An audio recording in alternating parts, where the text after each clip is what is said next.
ang mga kwento ng pag-ibig, kwento ng buhay, at kwento ng pag-asa dito sa Barangay Love Stories. Love Stories.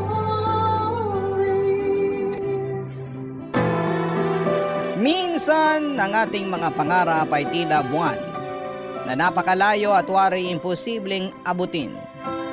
Ngunit para sa pusong puno ng tiyaga at katapatan, ang buwan ay nagiging abot kamay.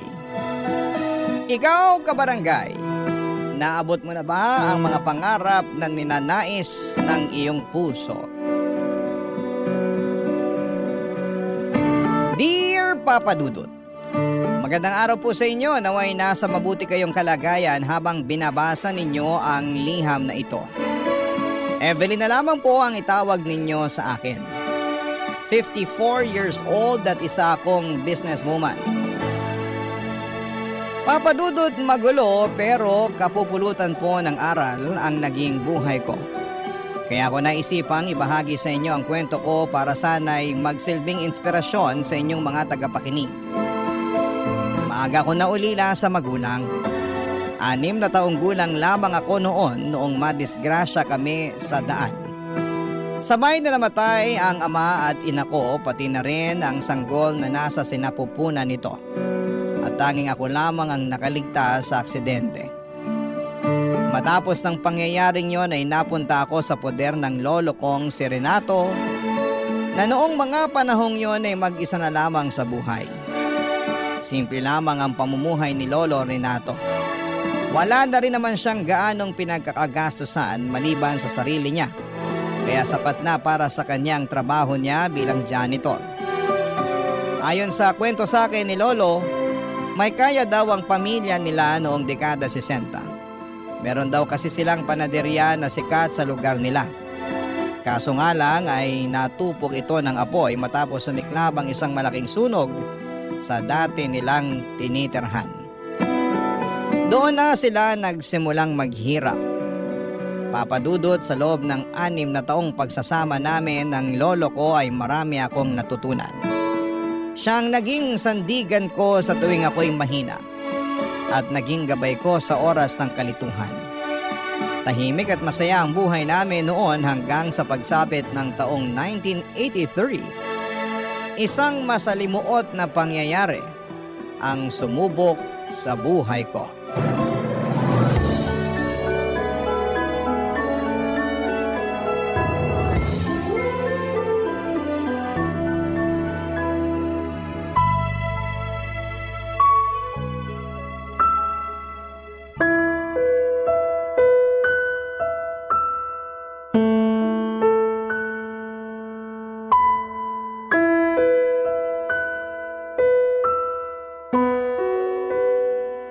Lolo, nandito na po ako. Oh, bakit naman nakabusangot ang apo ko? Hindi po ako nakapaglaro kanina sa eskwela namin eh. Oh, bakit naman?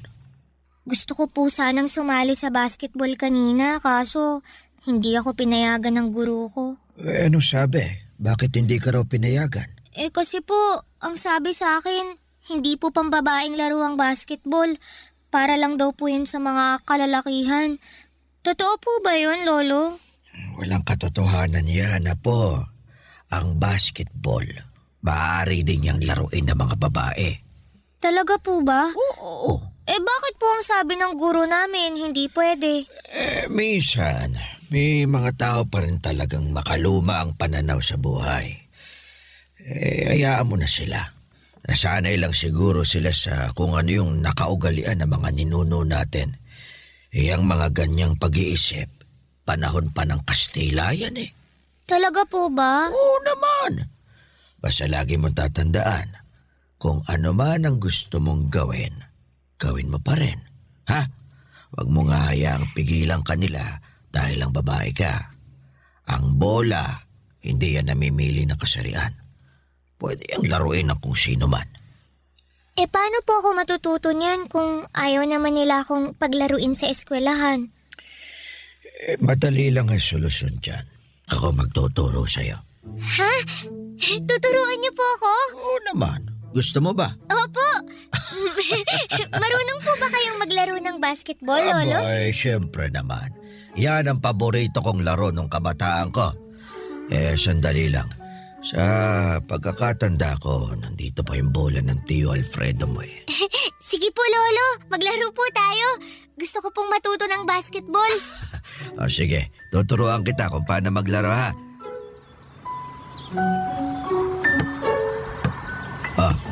Subukan mong tumira ng 3. Sige po. Oy, Hindi naman pumasok eh. Ang hirap naman pong makapuntos, Lolo. sus, nagsisimula ka pa lang naman.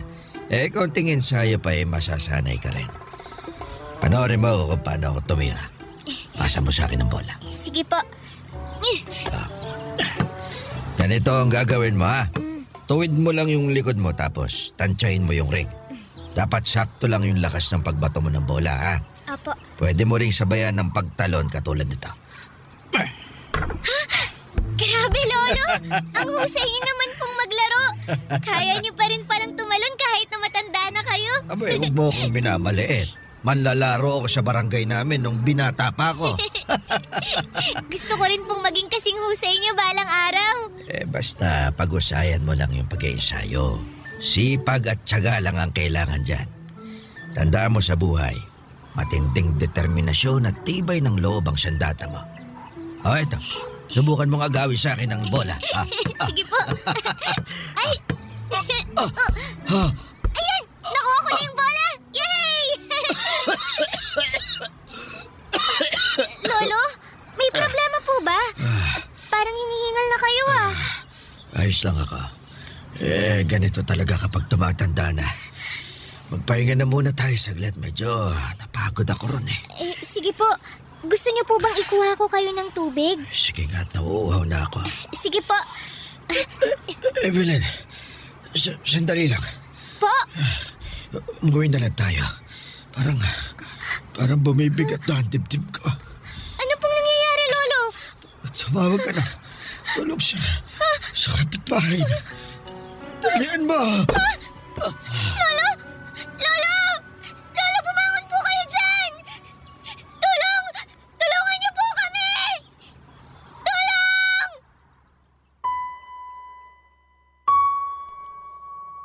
Atake sa puso ang kinamatay ni Lolo Renato.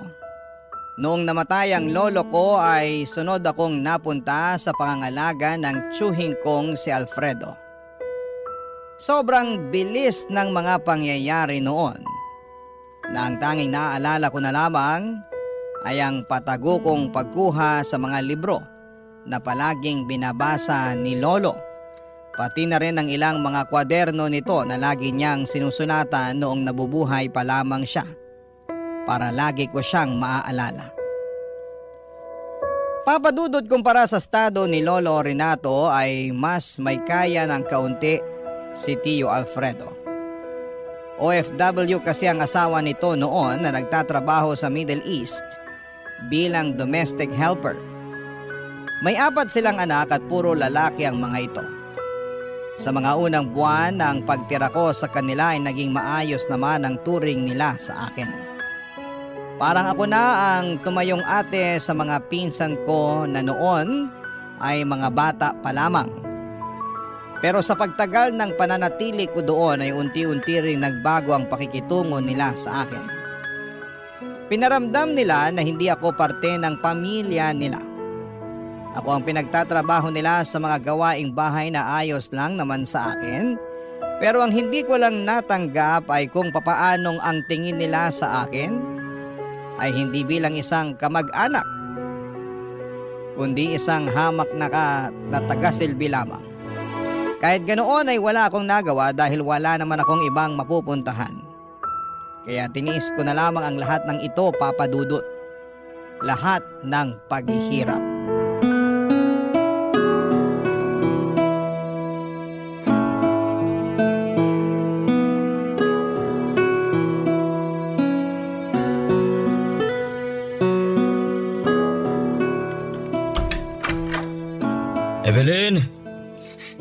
Evelyn, nasan ka? Bakit po, Tio Alfredo? Natapos mo na ba yung pinag-utos ko sa'yo, ha? Opo, nakapagsaing na po ako. Nakapagluto na rin po ako ng pananghalian natin. Siguruhin mo lang na hindi mo na naman nasobrahan ng alat yung niluto mong ulam, ha? Opo, tansyado ko na po lahat. Kung hindi masyadong maalat, sunog naman. Kababae mong tao, di ka marunong magluto. Wala po kasing nagturo sa akin eh. 13 anyos ka na, dapat marunong ka na sa mga ganyang bagay. Paano ka makakahanap ng mapapangasawa niyan kung hindi ka marunong gumawa ng mga gawaing bahay? Masyado pa po akong bata para mag-asawa, Tiyo. Hindi ko naman sinasabi na mag-asawa ka na ngayon. Ang gusto kong sabihin, darating din ang panahon na magiging may bahay ka. At dapat maaga pa lang, tinuturuan mo ng sarili mo sa kung anong magiging trabaho mo bilang asawa. Ayoko pong maging asawa lang ang trabaho ko. Gusto ko po, balang araw, maging doktor para makatulong ako sa mga may sakit. Ang tayog naman ng pangarap mo, Neng. May kakayahan ka ba para maabot yung pangarap mong yan, Aber? Opo, mag-aaral po ako ng mabuti. Oh, at sino naman magpapaaral sa'yo? Hindi po ba kayo? May 4 na akong anak na pinag-aaral. So tingin mo ba kakayanin ko pang magdagdag ng isa pa? Akala ko po ba, hindi po ba nagpunta pa tayo sa eskwelahan nung nakaraang linggo para mag-enroll? Oo, para i-enroll ang mga pinsan mo pero hindi ka kasama doon. Anong inaasahan mo, pag-aaralin din kita? Ang hirap na nga ng buhay, dadagdag ka pa. Ibig niyo po bang sabihin, titigil na ako sa pag-aaral? Pero mag-high school na po ako ah. Hindi mo na kailangan mag-aral pa ng high school. Sapat na yun nakapagtapos ka ng elementarya. Babae ka lang naman eh. Ang kailangan mo lang gawin, makapaghanap ng mayamang mapapangasawa at magiging maayos na buhay mo. Pero Tiyo, gusto ko pong ipagpatuloy ang pag-aaral ko. Bakit? May pera ka ba? Wala po. O yun naman pala eh. Mag-aral ka kung may pampaaral ka sa sarili mo. Huwag kang umasa sa akin dahil marami akong binabayaran. Dapat nga magpasalamat ka pa't kinupkup pa kita eh. Ang dapat mong gawin, alagaan mo ang mga pinsan mo para kahit papano makabawi ka naman sa amin. Ano pong gagawin ko kapag nasa eskwela na ang mga pinsan ko? O edi, maglinis ka, maglaba, mamalengke. Lahat ng yan, trabaho ng babae yan. Doon mo na lang ito ng oras mo. Hindi yung nagsasayang ka pa ng oras at pera sa pag-aaral na yan. Di naman ikaw ang bubuhay sa pamilya mo pagdating ng araw eh. Yung asawa mo naman ang gagawa nun. Eh bakit po si Tia? Siya ang kumakayod sa pamilya niyo. Ba't talagang rumarason ka pa? Ano gusto mo palabasin? Nabatugan ako, wala akong trabaho. Totoo naman po na wala kayong trabaho. Sige, ituloy mo yung sasabihin mo. Sasampalin ko yung bunganga mo. Pasensya na po. Bata-bata mo pa, palasagot ka na. Yan ba ang itinuro sa'yo ng magulang mo? Wala kang modo ah. Gusto mo palayasin kita dito eh. Hindi po, wag po. Ayusin mo yung pag-uugali mo, Evelyn. Tandaan mo, wala kang karapatan sa pamamahay na to dahil nakikitira ka lang. Opo, Tiyo.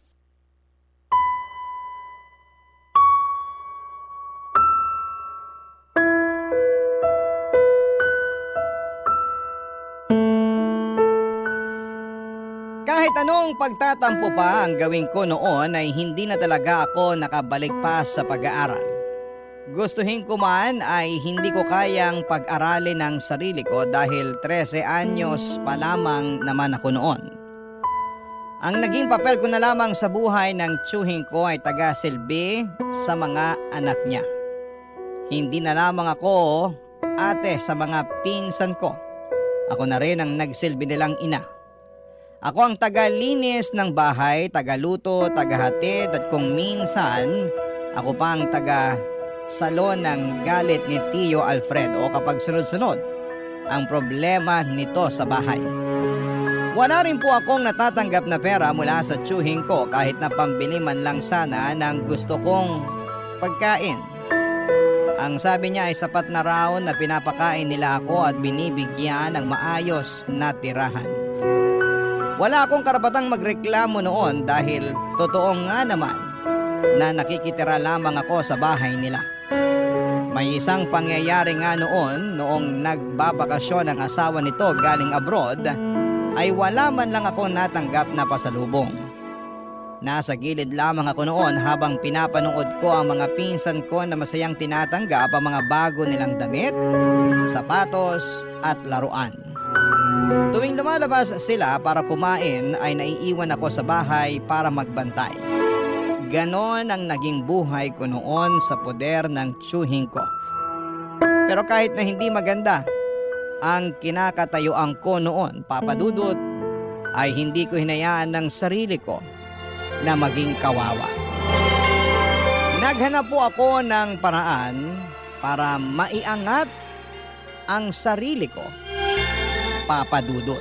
Barangay Love Stories. Barangay Love Stories. Papa Dudut, isang araw ay isang ideya ang pumasok sa isipan ko habang inihahatid ko ang pinsan ko noon sa eskwelahan nila.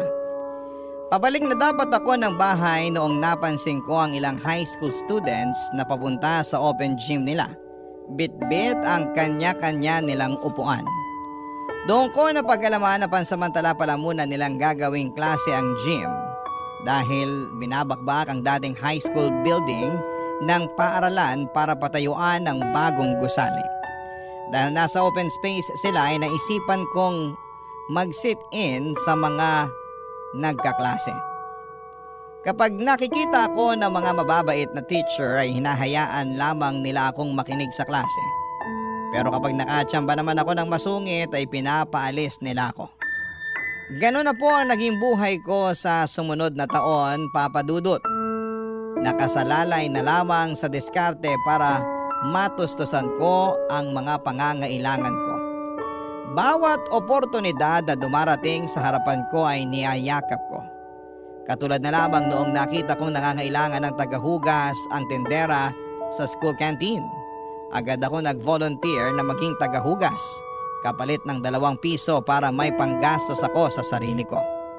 Malaking bagay ng 2 piso noong dekada 80 para sa isang batang tulad ko, Papa Dudut. Sa panandaliang panahon ay nagkaroon ako ng pagkakaabalahan.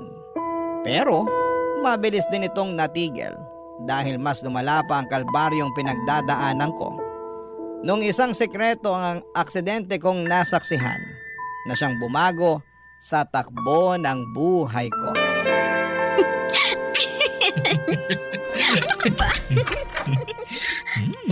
Tiyo! Ay! Sus Mariosep! Alfredo! Akala ko ba walang tao dito? Ay, nako. Evelyn, ano bang ginagawa mo rito? Akala ko ba binabantayan mo mga pinsan mo doon sa eskwela?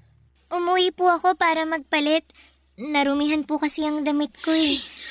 Walang yaka? Gusto mo bang mabuko tayo? Sa susunod, huwag mo akong imbitahin dito sa pamamahay mo kung makikita lang pala tayo ng anak mo. Tapos ang gusto mo pa, dito natin gawin sa salas. Ay, Hindi ko naman ay siya... nako, aalis na ako. Sandali lang. Hindi ko anak to. Tsaka wala naman talaga tao eh. Pasensya na po. Hindi ko alam na may bisita po Huli kayo. ka nga ritong bata ka. Tiyo! Yung kamay ko po! Kahit kailan, panira ka talaga. Ano ginagawa mo rito?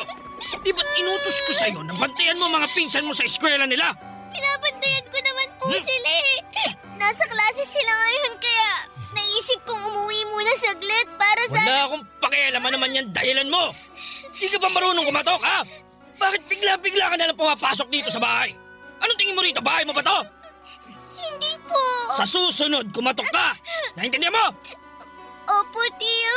Ngayon, ano mga nakita mo kanina pagkapasok mo? Wala po. Sabihin mo'ng totoo.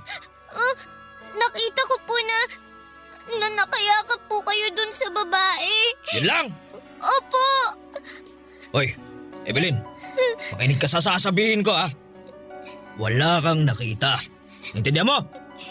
Wala kang nadat ng babae dito. Pag-isa lang ako dito nanonood ng telebisyon. Intindihan mo ba yan? Sagot! Opo. Wala po akong nakita. Wala po. Kapag ito kumalat, ha? Sinasabi ko sa'yo, malilintigan ka sa akin. Wala po akong pagsasabihan ng mga nakita ko. Pangako po, Tiyo.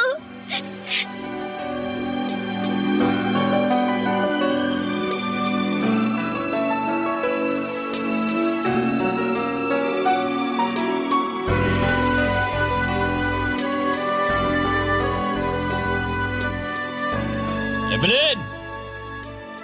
Evelyn! Po, Tiyo Alfredo, may ipag-uutos po ba kayo? Anong ginawa mo? Ano pong ibig niyong sabihin? Wala po akong ginagawa. Hindi ba't nag-usap na tayo? Hindi ko po kayo maintindihan. Ikaw ang nagkalat ng balitang yon, no? Ano pong balita? Ang mangan ka pa? Ikaw ang nagkalat na may babae ako! Hindi po! Wala po akong pinagsabihan sa mga nakita ko. Anong wala? Paano malalaman ng mga tao na may inuwi akong babae dito sa bahay kung hindi manggagaling sa'yo? Hindi po kung... Huwag ka nang sumagot! Magdadahilan ka pa!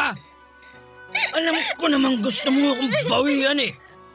Nang dahil sa bunganga mo, nag-aaway kami ngayon ng asawa ko. Gusto niyang makipaghiwalay sa akin ngayon. Ano, masaya ka na? Masaya ka na ba na mawawala na ng ina ang mga pinsan mo? Hindi po.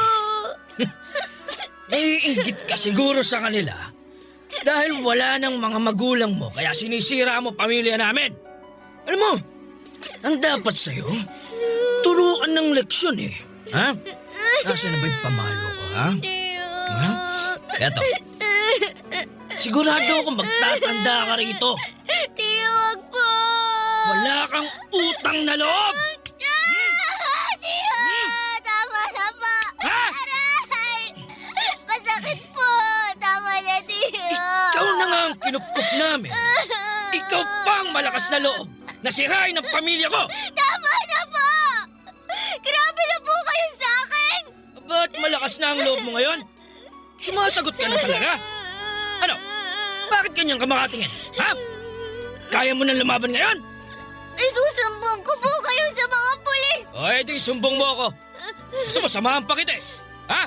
Liga rito. Aray! Tiyo! Yung kamay ko po! Masakit po! Lumayas ka sa pamamahay ko. Ayoko nang makita ang pagmamukha mo rito. Subukan mo pang tumapak sa pamamahay ko. Hindi ka na makakaalis dito ng buhay. Malis ka sa harapan ko. Alis!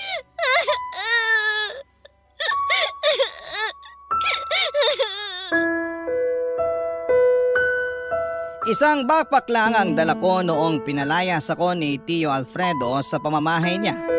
Ang laman noon ay ilang damit pati na mga libro at notebook ni Lolo Renato. Matapos mapalayas ay kung saan ako napadpad para maghanap ng kanlungan. Nasubukan kong matulog sa eskwelahan sa ilalim ng tulay, sa mga abandonadong gusali at pati na rin sa sementeryo.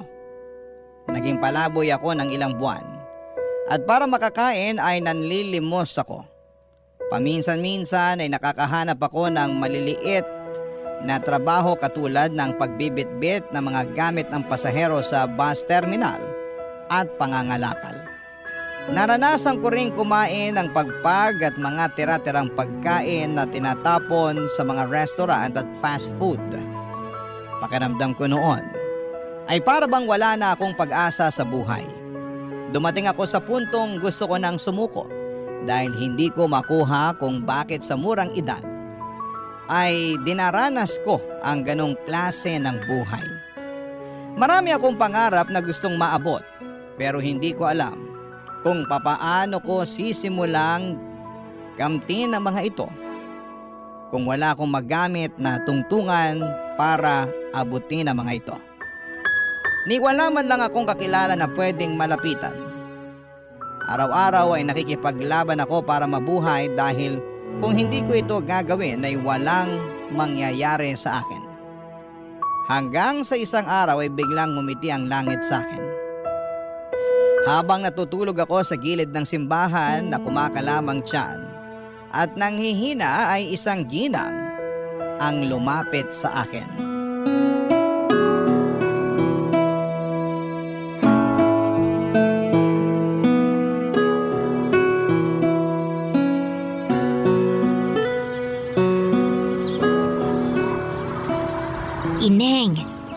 Ineng, kumising ka na dyan.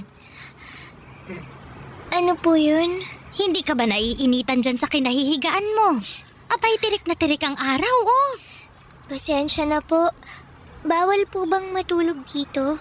Hindi naman, pero pwede kang lumipat ng pwesto kung gusto mo para hindi ka na mainitan dyan. Ako, Kawawang balat mo niyan. Hindi ko na po napansin na mataas na pala ang araw. Hindi po ako nakatulog ng maayos kagabi eh. Umulan po kasi. Naku, kawawa ka naman. Hindi ka pa siguro kumakain. Ay, sandali lang. May dala akong tinapay dito sa bag ko.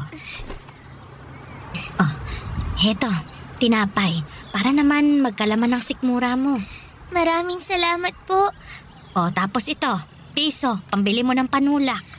Maraming salamat po, Ale. Neng, ano palang pangalan mo? Evelyn po. Ah, ako naman si Nenita. Palagi kitang nakikita dito sa tabi ng simbahan kada linggo eh. Pero hindi ko pa nakikita ang mga magulang mo. Nasaan ba sila? Wala na po akong magulang. Namatay po sila sa aksidente. Mahabaging Diyos. Mukhang ang bata mo pa para mawala ng magulang ah. Ilang taon ka na ba? 14 po. Wala ka bang ibang kamag-anak na pwedeng kumupkup sa'yo? May tsuhin po ako pero pinalayas niya po ako. Bakit naman? Akala po kasi niya ako yung nagkalat na may iba siyang babae.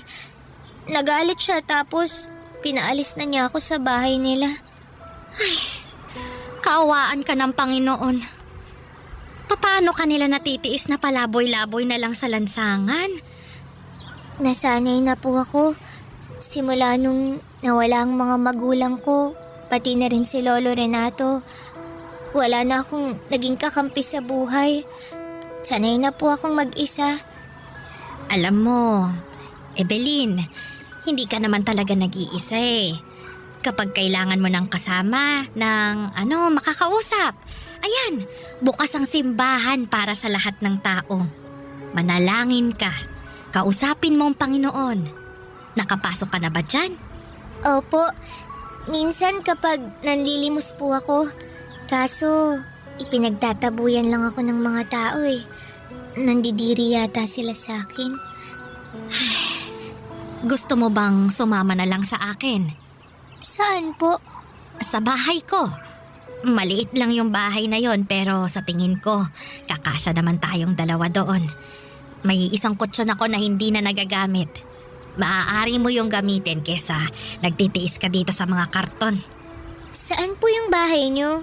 Malayo po ba? Ay, malapit lang dito. Nilalakad ko nga lang eh.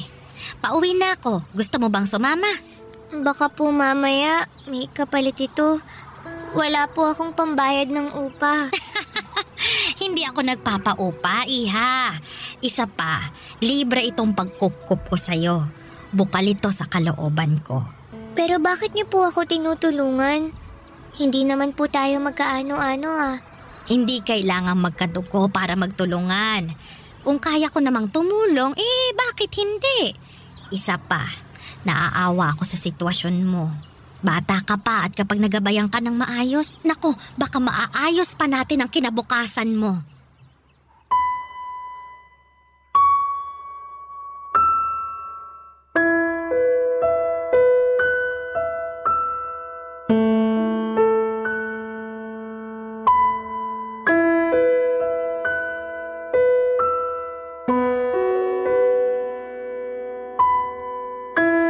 Papadudot, hindi po ako mapagtiwalang tao dahil na rin sa mga pinagdaanan ko sa buhay. Pero nung mga panahong yon ay sobrang desperada na akong makatanggap ng tulong. Kaya naman kahit na hindi ko pa gaanong kilala si Nanay Ninita, ay sumama na ako sa kanya. Isa pa taong simbahan po siya, Papadudot. Kaya naisipan ko na hindi naman siguro niya ako sasaktan. Maliit lang na matanda si Nanay Ninita. Maikli at namumuti na ang buhok nito at medyo iika-ika na kumaglakad. Maamo ang kanyang mukha kaya hindi mo talaga siya pag-iisipan na makagagawa ng masama. Maliit lang ang pamamahay nito at ang tanging kasama na lamang niya sa buhay ay ang 5 nitong pusa at isang aso. Naalala ko sa kanya si Lolo Renato na mag-isa na lamang din noon hanggang sa dumating ako sa buhay niya. Ang kwento niya sa akin ay maagang nabiyuda si Nanay Ninita matapos pagnakawan ng asawa nito habang naglalakad pauwi galing trabaho. Sinaksak siya ng 5 beses sa dibdib kapalit lamang ng 300 pisong laman ng wallet nito. Ang kaisa-isa nilang anak naman ay namatay sa murang edad dahil sa dengue. Dahil nga sa masalimuot na buhay na pinagdaanan ni Nanay Ninita ay hindi na siya nakapag-asawa pa. Nilaan na lamang niya ang oras niya sa pagiging alagad ng Diyos. At simula noon ay mag-isa na lamang siyang namumuhay. Papa Dudu, totoo nga na bilog ang mundo. Dahil kung noon ay nasa ilalim ako, nung inampon ako ni Nanay Ninita, ay yun na rin po ang simula ng pag-angat ng aking buhay. Barangay Love Stories. Barangay Love Stories. Si Nanay Ninita ang nagturo sa akin ng mga bagay na noon ay hindi ko pa alam. Sa kanya ko natutunan kung paano dumiskarte at tumayo sa sarili kong mga paa. At sa unang pagkakataon ay muli kong naranasan ang pagkalinga mula sa isang nakatatanda. Bilang isang dalagang walang sapat na karanasan kung paanong haharapin ang mga pagsubok ng buhay ay labis ang aking pagpapasalamat kay Nanay Ninita sapagkat siya ang naging gabay at sandigan ko sa aking paglaki. Pinag-aral po ako ni Nanay Ninita at kahit mas matanda na ako kesa sa mga kaklase ko, ay hindi ko yon inalintana. Ang mahalaga ay makapagtapos ako at ipagpatuloy ko ang pag-abot ko sa aking mga pangarap. Siya rin ang naging tulay upang mas makilala at mapalapit ako sa Diyos. Madalas niya akong isama noon sa mga aktibidades ng simbahan katulad ng mga Bible study, charity work, youth activities at kung ano-ano pa. Sa bawat akbang na aking tinatahak ay dama ko ang paggabay niya. Hindi lamang bilang isang nakatatanda kundi bilang isang tunay na magulang. Si Nanay Ninita ang tumayong haligi at ilaw ng aking buhay. Dahil sa kanya ay natutunan kong pahalagahan ang bawat sakripisyo nito at natuto akong manampalataya at magmahal ng walang hinihinging kapalit. Bilang tugon sa lahat ng mga kabutihan at pagkalinga niya, buong puso ko siyang tinuring na aking sariling ina. Sa ganong paraan, Papa Dudut, ay nabigyan ko siya ng anak na matagal na niyang ninanais. Isang bagay na hindi niya naranasan, Papa Dudut.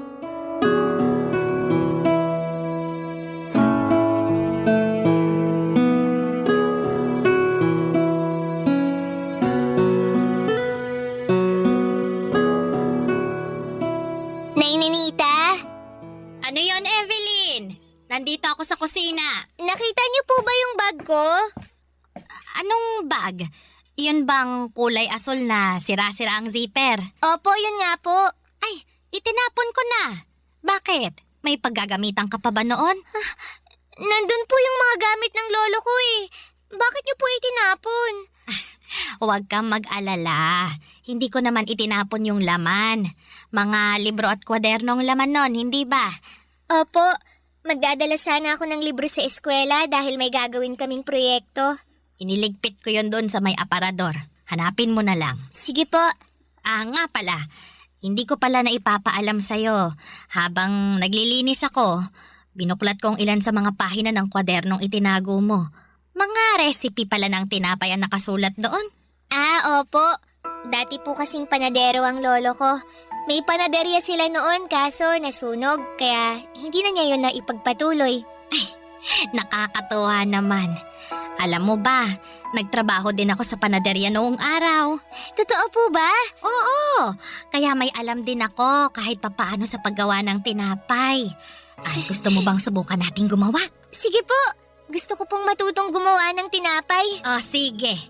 Pag uwi mo mamaya galing sa eskwela, gumawa tayo ng tinapay. Sige po.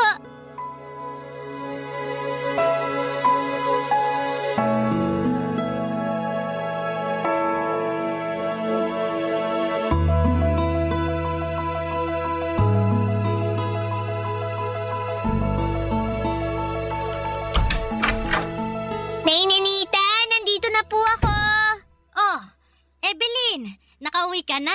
Ay, sakto. Katatapos ko lang ihanda itong mga gagamitin natin sa paggawa ng tinapay. Ano pong klaseng tinapay ang gagawin natin?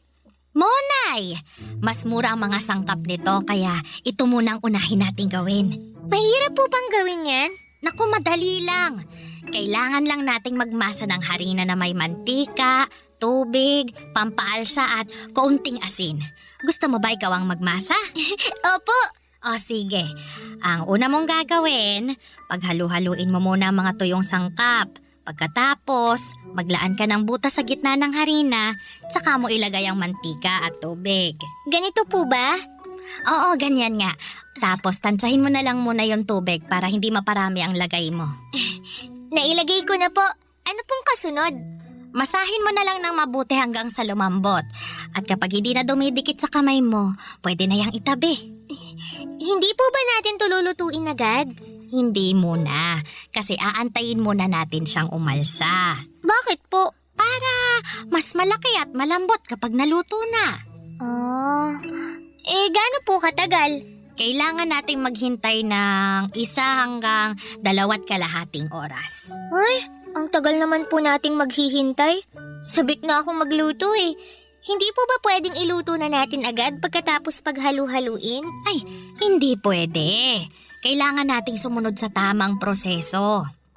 Alam mo, Evelyn, sa paggawa ng tinapay, kakailanganin mo ng mahabang pasensya. Hindi mo kailangang madaliin ang proseso kasi kapag minadali mo, ay masasayang lang ang pinaghirapan mo. Katulad lang din yan sa buhay. Hindi natin agad-agad nakakamit ang tagumpay. Alam mo kung bakit? Bakit po, Nay Ninita? Dahil may wastong oras ang lahat ng bagay. Minsan, kailangan lang talaga nating maghintay.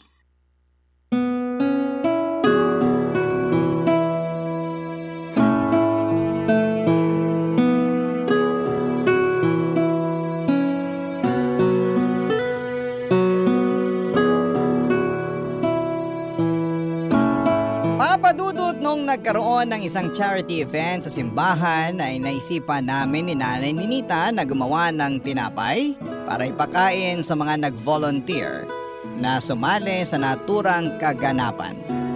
Hindi namin inaasahan na marami ang magkakagusto sa tinapay na ginawa namin. Doon namin naisipan ni Nanay Ninita na gawin na po itong negosyo. Kada madaling araw ay bumabangon na kami ni Nanay Ninita para gumawa ng tinapay. Ang mga tinapay na yon ay nilalako ko noon sa eskwelahan namin. Ang perang nakukuha namin mula doon ay siya namang pinangtutustos ko sa pag-aaral ko hanggang sa tumungtong ako sa kolehiyo. At sa tulong nga po ng scholarship na natanggap ko mula sa simbahan, ay nakapagtapos ako at agad na nakapasok bilang sekretarya sa isang LGU. Doon ay unti-unti akong nag-ipon para maipatayo ang plano naming pwesto ni Nanay Ninita. Gusto ko kasing ibalik noon ang panaderya na naging negosyo ni Lolo Renato. Total ay recipe naman niya. Ang ginamit namin ay mabuting bigyan ko rin siya ng pagkilala. Dahil kahit na wala na siya sa mundong ito, ay malaki pa rin ang naging tulong niya upang mabago ang buhay ko.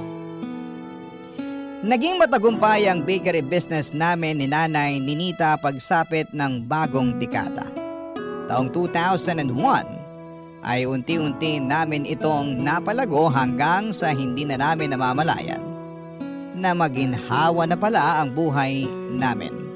Malayo na po ito sa paghihirap na pinagdaanan ko noong bata pa lamang ako, Papa Dudut.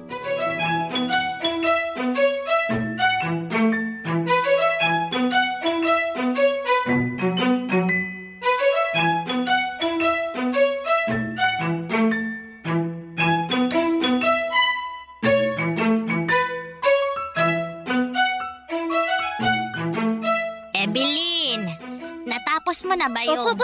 Wait a minute, kaping mainit. Diyan lang po muna kayo sa kinatatayuan nyo. Oh, bakit? May sorpresa po ako sa inyo. Ipikit nyo muna yung mga mata nyo. Ano na namang sorpresa yan?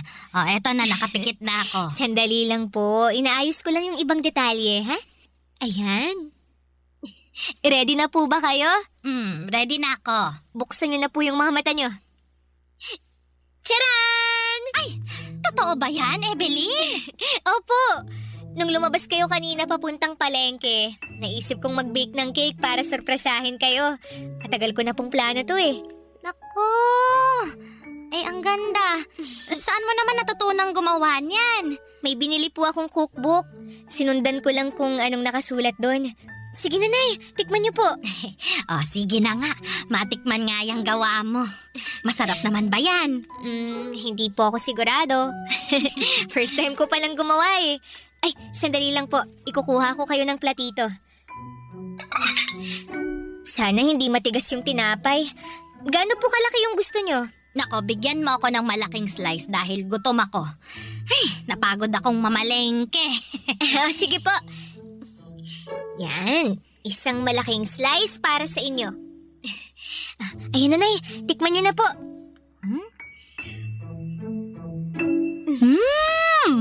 Masarap Totoo po ba? Baka naman sinasabi nyo lang yan para hindi ako masaktan. Gusto ko po yung totoong opinion nyo para matuto ako. Yung totoo ba ang gusto mo? Apo. Sige. Medyo sumobra lang sa tamis yung icing. Maliban doon, wala nang problema. Presentable din siyang tingnan. Katulad siya nung mga nakikita kong cake sa mga binyag at kasal. Sige po, konting practice pa. Kapag naperpekto ko to, idadagdag ko to sa panaderya natin. Nakakatuwa naman na hanggang ngayon, hindi ka pa rin tumitigil sa pangangarap. Hindi po talaga ako titigil hanggat hindi ko natutupad lahat ng pangarap ko para sa ating dalawa. Ang layo na talaga ng narating mo, Evelyn. Sinong mag-aakala na yung batang natutulog lang sa tabi ng simbahan noon, ngayon, nagmamay-ari na ng sariling bakery. Tuwing nakikita ko itong tagumpay na tinatamasa mo ngayon, lubos na nagagalak ang puso ko. Hindi ko po maaabot ang lahat ng to kung hindi dahil sa inyo. Kaya nga po ginagawa ko ang lahat para mabigyan ko kayo ng komportableng buhay bilang kabayaran na rin sa pag-aalaga at pagtitiwala niyo sa akin. Sobra-sobra na nga itong grasya na meron tayo ngayon Doon pa lang, nakabawi ka na. Kulang pa po to, Nay. Marami pa po akong plano para sa inyo. Gusto ko dumating yung araw na magbuhay donya kayo. Yun na po ang pinakamagandang regalo na maibibigay ko sa inyo. Nako, hindi mo na kailangang gawin yan. Matanda na ako. Masaya na ako sa kung anong meron tayo ngayon. Dahil nagawa ko ng layunin ko sa buhay. Kontento na ako ngayon. Ang mabuti pang gawin mo, ibahagi mo mga biyayang meron ka sa mga taong nangangailangan. Iyon ang gusto kong gawin mo. Tulungan mo ang mga katulad mong puno ng pangarap pero pinagkaitan ng maayos na kapalaran. Papadudot, naging matagumpay ang plano kong cake business at yun ang nagsilbing pangalawa kong negosyo. Dahil sa lumalawak naming business ay kumuha na ako noon ng sarili kong empleyado. Mga working student, single mother at mga kabataang hindi nakapag-aral. Gusto ko rin kasing maging instrumento ng Panginoon para makatulong sa mga nangangailangan katulad ng pagtulong na ginawa sa akin ni Nanay Ninita. Sa mga sumunod na taon ay nakapagpundar ako ng maayos na tirahan para sa aming dalawa ni Nanay Ninita. Nakabili na rin ako noon ng sarili kong sasakyan. Dahil sa tagumpay na tinatamasa ko noon, ay nag-resign ako sa trabaho ko at tinuong ko na lamang ang buong atensyon ko sa business ko. Pagsapit ko ng 40 ay nakapagtayo ako ng panibagong branch ng bakery at cake shop. 5 taon pagkatapos noon ay binawian na ng buhay si Nanay Ninita dahil sa katandaan. Namatay siya sa pagkakatulog, katulad ng matagal niyang panalangin na magkaroon ng kamatayang tahimik at walang sakit. Siguro'y binigay na lamang sa kanya ng langit ang hiling niyang yon dahil sa pagiging mabuti niyang tao. Papadudot, hindi na ako nakapag-asawa pa dahil naging busy ako masyado sa mga business ko.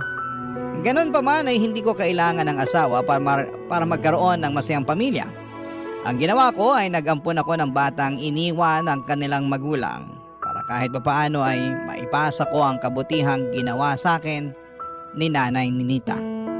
Sa ngayon po ay may 3 akong anak, hindi ko man sila kadugo, ay higit pa sa magkadugo ang pagmamahala namin sa isa't isa.